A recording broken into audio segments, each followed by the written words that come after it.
Hello there, good people of the internet. Thank you very much for joining me for another enthralling episode of the Racecast. Sorry the last three have been so shit, but I've had this screen recording app thing which has been fucking up. So I'm using a webcam now, which is just attached to my laptop, which gives a slightly better picture, but I won't be able to do any of those screen recordings. I've had a very boring day today, and I've been feeling very tired because I didn't sleep very well last night. I got told about my medical legal scrutiny yesterday, and the official line from the hospital has been that they're not going to give it to me until they can risk assess it through the multidisciplinary team.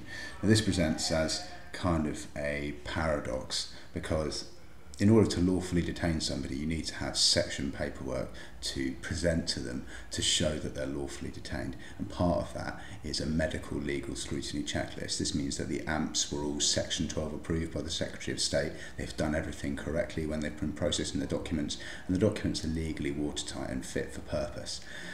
If you don't have these documents, you can't detain somebody, and you can't decide whether they're well enough or too unwell to have anything or do anything or say anything or have any input into how well they are, how free they are, because you don't have any documentation to show that they're lawfully detained, which is a bit of a paradox.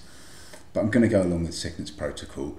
I haven't put any sensitive personal information on the internet, and I have to be very careful with these videos that I don't post anything which is defamatory in nature or slanderous or libelous, because they're very, very hot on that.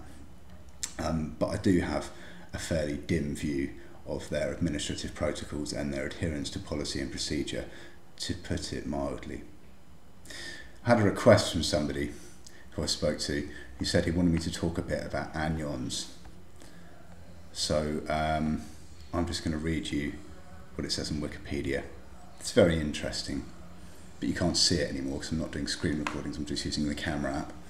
So an anion, in physics, an anion is a type of quasi-particle that occurs only in two-dimensional systems with properties much less restricted than the two kinds of standard elementary particles, fermions and bosons. In general, the operation of exchanging two identical particles, although it may cause the global phase shift, cannot affect observables. Anions are generally classified as an abelian or non-abelian. Abelian anions, detected by two experiments in 2020, play a major role in the fraction quantum Hall effect. This is an active area of research using a superconducting processor. Google Quantum AI reported on the first braiding of non-abelian anions in the AR-XIV article by Anderson et al. In October 2022, later published in Nature in an AR-XIV article published in May 2023. Quantinuum reported a non-abelian braiding using a trapped ion processor.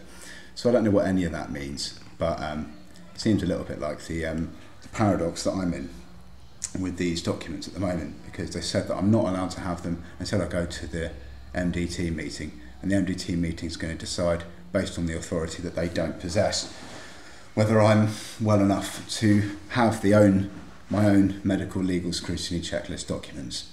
But this video is now 3 minutes and 45 seconds long, and I don't want to take too much longer because it's very boring. But all the best. Here's a big smile for you. And hope you're not sweating like I do. I've literally just got out of the shower. I'm sweating already. Look at that. It's disgusting. Have a great day.